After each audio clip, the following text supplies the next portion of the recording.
மாந்திரிகம் முதல் நிலை பயிற்சி.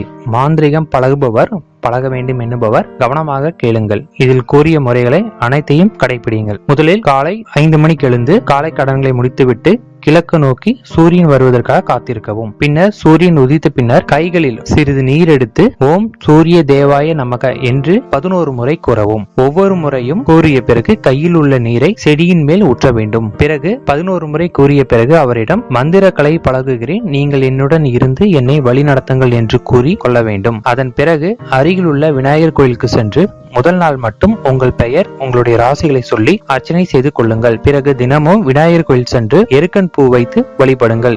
பின்னர் 8 முறை தோப்பு காரணம் போடுங்கள். தலையில் லேசாக தோப்பு காரணம் போடும்போது கொட்டிக் கொள்ளுங்கள். எருக்கன் பூவில் வெள்ளை எருக்கன் பூ வைத்து வழிபடுவது மிகவும் சிறந்தது. பிறகு 8 போட்ட மாதிரி தினமும் ஒரு 5 நிமிடம் வேகமாக நடக்க ஆரம்பியுங்கள். இது பண்ணிய பிறகு ஒரு 5 நிமிடம் உட்கார்ந்த பிறகு நாடி சுத்தி பிராணாயாமம் செய்ய வேண்டும். நாடி சுத்தி பிராணாயாமம் செய்த பிறகு அமைதியாக உட்கார்ந்து ஓ என்று மூச்சு நன்றாக இழுத்து இம் என்று மூச்சு காற்றை வெளியிட வேண்டும். இதை செய்யும் நேரங்களில் நாம் மூச்சை உள்ளுக்குள் அடக்க தேவையில்லை. ஓ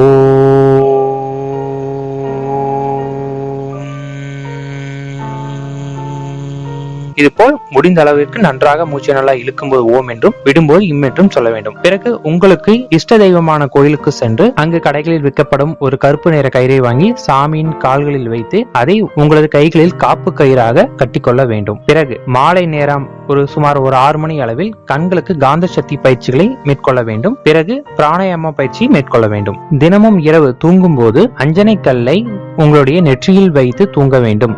அஞ்சனை கல்லை முதலில் எடுத்து ஒரு 19 கிராம் அளவிற்குள்ள ஒரு அஞ்சனை கல்லை எடுத்து நன்றாக ஒரு துணியில் நன்றாக தேய்த்து அதில் கதிர்வீச்சு வெளிப்படும் அளவிற்கு தேய்த்து பின்னர் உங்கள் நெற்றியில் வைத்து படுக்க வேண்டும். தினமும் நீங்கள் வெளியே செல்லும் போது கோராசனை எடுத்து சிறிது தேனில் கலக்கி உங்கள் நெற்றியில் பொட்டு வைத்துக் கொண்டு பின்னர் செல்ல வேண்டும். பயிற்சிக்கான சில விதிமுறைகள். நீங்கள் குறைந்தது 48 நாட்கள் தினமும் கோயிலுக்கு சென்று வர வேண்டும். இந்த 48 நாட்களும் எந்த ஒரு விதமான தீய பழக்கங்கள் இருக்கக்கூடாது. அசைவ உணவு, மது, மாது, எந்த ஒரு தீய பழக்கங்களும் முழுமையாக இருக்கக்கூடாது. பிறகு தினமும் விநாயகரை வழிபட வேண்டும். விநாயகருக்கு எருக்கம் பூவை வைத்து வழிபட்டால் போதுமானது. வெள்ளை எருக்கன் மிகவும் உகந்தது. நீங்கள் 3 வேளை சாப்பிடும் உணவில் ஒரு நேரமாவது பால் அன்னம் எடுத்துக்கொள்ள வேண்டும். முடிந்த அளவிற்கு உங்களது உணவில் முருங்கைக்கீரை அதிகமாக சேர்த்துக் கொள்ளுங்கள். தினமும் ஒரு கைப்பிடி அளவு பூசணிக்காயின் விதைகளை சாப்பிட்டு வாருங்கள். 90 நாட்கள் நாடி சுத்தி பிராணாயாமம் செய்ய வேண்டும். இடையில் எக்காரணத்தை கொண்டும் இதை நிறுத்தவே கூடாது. இந்த பயிற்சியை தினமும் செய்து கொண்டு வாருங்கள். அடுத்த பகுதியில் உங்களுக்கு குண்டலினி சக்தியை பற்றி முழுமையான விவரங்களும்